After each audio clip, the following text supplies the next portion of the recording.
Bonsoir, madame, mademoiselle, messieurs. Bonsoir, cher peuple africain, cher peuple AES, cher peuple burkinabé et cher peuple malien. Vous avez en face de vous le camarade Amara Silla, communément appelé ici le juriste chercheur. Aujourd'hui, nous avons de très bonnes nouvelles pour l'AES à vous annoncer. Cette nouvelle, elle est tellement importante, surtout dans le contexte, vu le contexte dans lequel nous nous trouvons, elle réconforte les cœurs et les esprits. La Russie a décidé de doter les pays de l'AES des armes lourdes, des armes sophistiquées, des armes de dernière génération. Vous savez que la Russie, face à la menace ukrainienne et à la menace de l'OTAN, des pays de l'OTAN, a décidé de changer de doctrine dans le cadre des relations diplomatiques. Pour le grand bonheur des peuples de l'AES, compte tenu du fait que les Occidentaux continuent à armer l'Ukraine, la Russie aussi décide de sortir de sa neutralité. Elle va aussi armer les pays ennemis des Européens. La Russie va armer les pays là où se trouve la quasi-totalité des intérêts occidentaux. Parmi ces pays figurent les pays de l'AES. Les pays de l'AES vont bénéficier des armes lourdes, des armes de destruction massive en provenance de la Russie, dans le but de neutraliser les terroristes fabriqués par l'Occident. Si ces terroristes sont neutralisés, l'Occident aura du mal à revenir, surtout dans les pays africains. Parce que les pays occidentaux interviennent chez nous sous le couvert de la lutte contre le terrorisme, sous le couvert de la lutte contre les rébellions, les groupes armés, le trafic de drogue. En réalité, ils interviennent avec cette couverture. Mais la réalité en est autre. Pendant que vous pensez qu'ils sont là en train de vous aider, au même moment, ils organisent les pillages de vos ressources, surtout de vos ressources naturelles, à votre insu. C'est pour cela que la Russie a compris, si on veut combattre les pays de l'OTAN, il suffit d'aider l'Afrique à se libérer. C'est ce que la Russie est en train de faire. Donc, elle va armer les pays africains, certains pays africains, pour lutter contre les terroristes. Si ces pays parviennent à lutter contre les terroristes, les Occidentaux vont forcément partir, car ils seront sans argument. Parce que l'argumentaire qu'ils utilisent le plus souvent, qui sont là dans le but de sécuriser les pays africains. Et si ces pays africains parviennent à se sécuriser elles-mêmes sans l'aide de ces pays-là, cela serait une aubaine. Donc, c'est ce jeu-là que la Russie a compris. Parce que longtemps, elle est restée neutre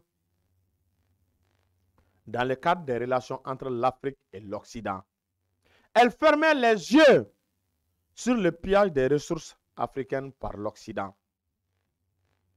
C'est ce qu'elle a décidé maintenant d'arrêter.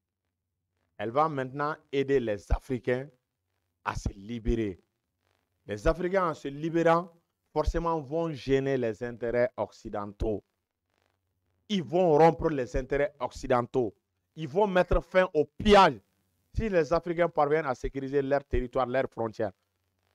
Mais les Occidentaux, ils n'auront plus de discours, ils n'auront plus de motifs vraiment à rester chez nous en Afrique. Donc, d'après nos informations, la Russie va déployer plus de 20 000 soldats répartis entre certains pays africains. Elle va envoyer des hélicoptères d'attaque de type K-52, des Sukhoi. La Russie va envoyer des Albatros, des drones armés de missiles pour aider les pays africains à éliminer les terroristes fabriqués par l'Occident, pour que l'Occident puisse quitter définitivement l'Afrique. Si l'Occident quitte définitivement l'Afrique, l'Occident ne fera pas le poids face à la Russie. Car l'Occident n'aura plus de débouchés pour ses produits. L'Occident n'aura plus de sources d'approvisionnement en uranium et en hydrocarbures. Ça va forcément jouer sur leur économie. C'est ce que Poutine est en train de faire actuellement et surtout en particulier avec les pays de l'AES. Il décide de les armer, de les équiper. Car actuellement, on est en train de mettre un plan de déstabilisation de ces trois pays de l'AES. Car la plupart des États de la CEDEAO sont sur le point de rejoindre l'AES. Tel n'est pas du goût de certains pays occidentaux. Si les Africains se joignent à l'AES, ça renforcera en première position d'abord la Russie. La Russie aura de véritables alliés, de véritables partenaires sur qui compter en cas de guerre. Parce que nous savons qu'un pays à lui seul ne peut pas faire face aux pays de l'OTAN. Il faut faire des alliances. L'OTAN, c'est plusieurs pays. La Russie, c'est un seul pays. Donc, il faut multiplier les alliances. C'est pour cela que la Russie a scellé des alliances avec la Corée du Nord. Une alliance d'assistance mutuelle. Donc, lorsque la Russie est attaquée, c'est comme si la Corée du Nord aussi, elle est attaquée, vice-versa. Donc, la Russie pourra signer ce genre de partenariat aussi avec l'AES. La différence entre la Russie et l'OTAN, c'est que la Russie n'a pas suffisamment d'alliés. Or, si la Russie parvient à combler ce déficit, elle pourra rivaliser avec les pays, avec l'OTAN. Donc, l'AES serait un véritable atout pour aider Poutine à faire face à l'OTAN. En aidant l'AES, Poutine est en train de céder lui-même. Préparer les armées de l'AES, c'est préparer une armée solide pour Poutine en cas de guerre sur qui elle peut compter. Donc, Poutine est en train de voir les choses là actuellement de cette façon. C'est pour cela que les pays de l'AES ont compris. Les Occidentaux veulent accélérer leur chute. Ils veulent déstabiliser le Niger à partir du Bénin. Récemment, le Bénin est en train d'acquérir des drones et des bases françaises. La Côte d'Ivoire prépare des exercices militaires sur son sol, ce qui coïncide avec une menace directe avec le Burkina.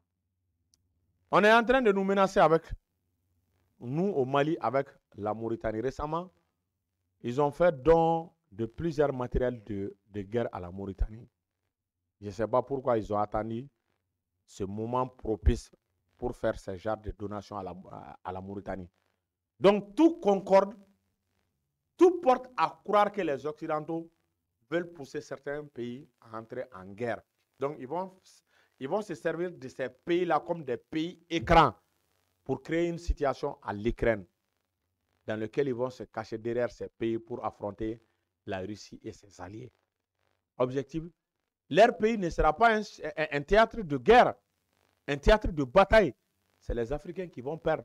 Donc il faut tout faire pour éviter ce scénario, pour éviter vraiment il puisse y avoir de la déstabilisation au sein des pays de l'AES. Poutine est en train d'anticiper. Je pense qu'Assimi Goïta est parti au Burkina pour renforcer et accélérer le processus de confédération et le processus de la création d'une armée AES. Il faut que les choses s'accélèrent et que les choses bougent très, très, très vite pour que l'AES puisse jouer le rôle que Poutine attend vraiment d'elle.